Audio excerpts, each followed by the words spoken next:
out there. It's Playoff Central Live presented by AT&T.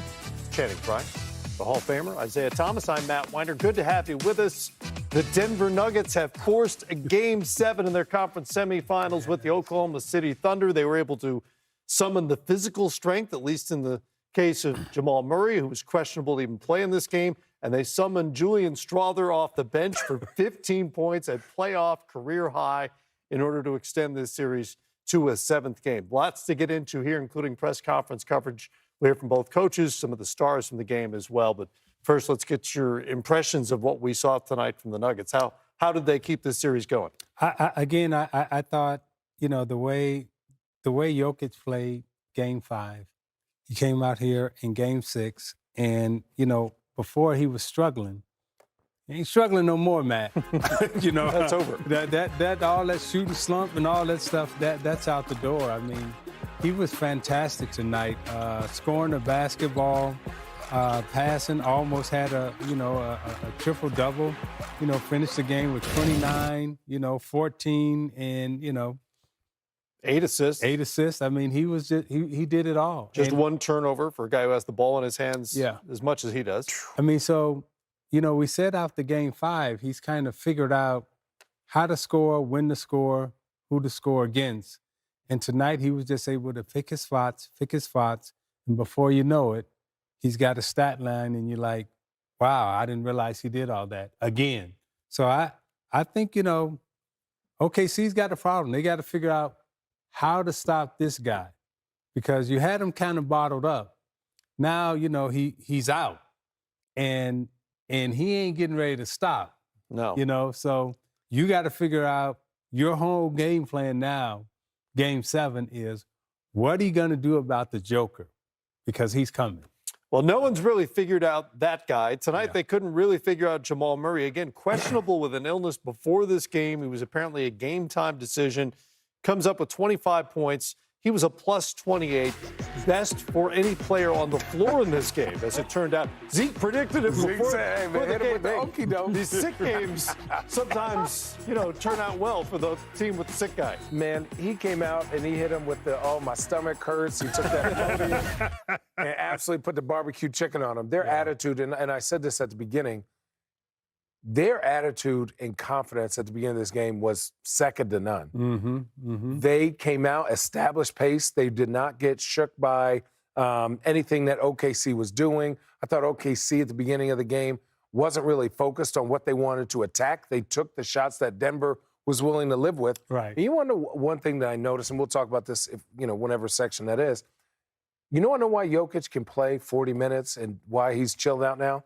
Because they can be in that zone. Yeah, he's not really guarding nobody no more. He's only having to play offense. Yeah. If you really watch him, he's chilling half the time. On defense, he's getting a break. Now, obviously, is he tired?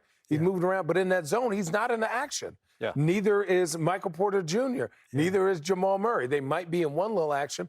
But if you got all these guys that couldn't kick that thing in the ocean, you're chilling. And you rebound, and then you get to go play offense. And you know what? Today, as we watched, I think if we watched the film, only twice did two big men ever come over and they moved Hartenstein. They either got Chet on Jokic, and that way he scored on him. He's hitting him with this all game. They didn't know. Listen, they didn't know left, right, up, down. Put that weight on him. What? Put the weight on him. Nobody wanted no piece of that. And I thought, this is a bad. Every loss is bad in the playoffs. This is a bad loss for OKC because what are you going to do now? Because you got to fight a lot of what ifs. Is Jalen Williams going to show up? What lineups can I play? Are we going to make shots?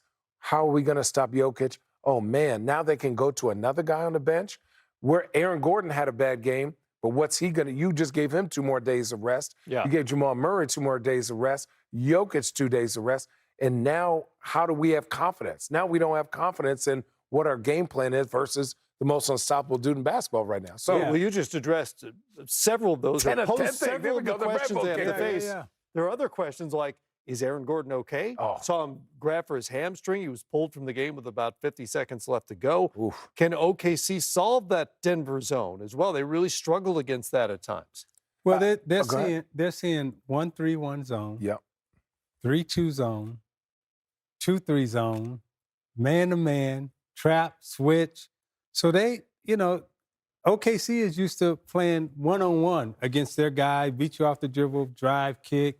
You know, Shea does his thing. But now you're sitting back and you're saying, are they in a 2-3 zone? Are they in a 3-2 zone? Are they in a 1-3-1? How we're attacking? Okay, game 7 now, when you talk about preparation, you want your players prepared. You want them understanding what they're facing, how to attack it, when we're attacking it, what to do. OKC right now, they're on their heels because they're seeing a lot of things, and I'm going to keep saying this.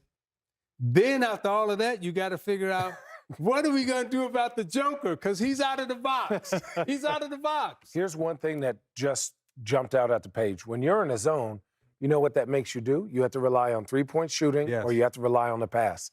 When you have to rely on the pass or three-point shooting, what does that do? It keeps you off the free throw line. Yep. So Denver had 32 free throws, right? Yes. Sorry, I don't have my glasses.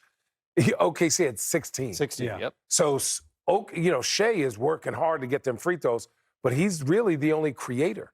And Jalen Williams, like, you're the number 2 guy. You played almost 40 minutes. You can't get to the free throw line?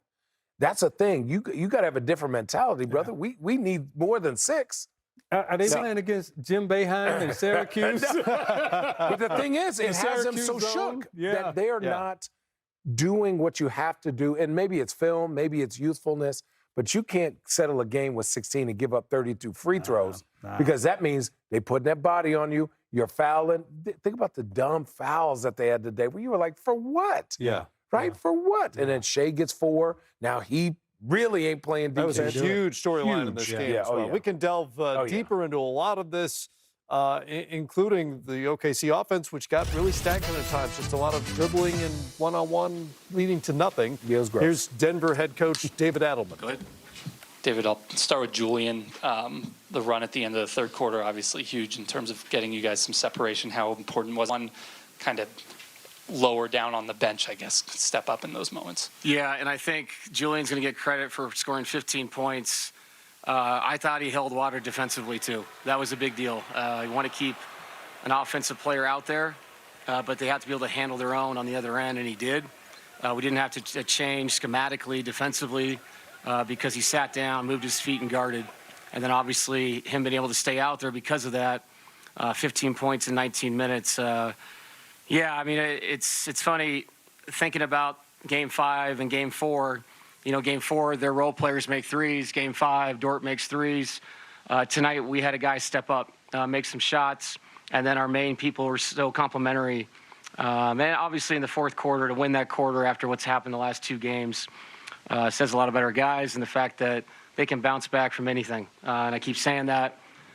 So, I don't know. We just keep finding a way. We'll go play another Game 7. Coach, another game where you have an 8-point lead going to the fourth quarter, and this time, and you talked pregame about getting time to rest Jamal, and you did rest Jokic as opposed to last game. Can you just take us through the thought process of why you sort of changed things up and how that worked for you? Well, it's going to be one or the other. Like I said, last game I kind of kicked myself for not taking one of them out, and Nikola seemed body language-wise like he wanted to sit for a second. The beautiful thing was I had 4 timeouts again. I know it didn't work out last game, but that does let you control your substitutions. And those guys held water, you know,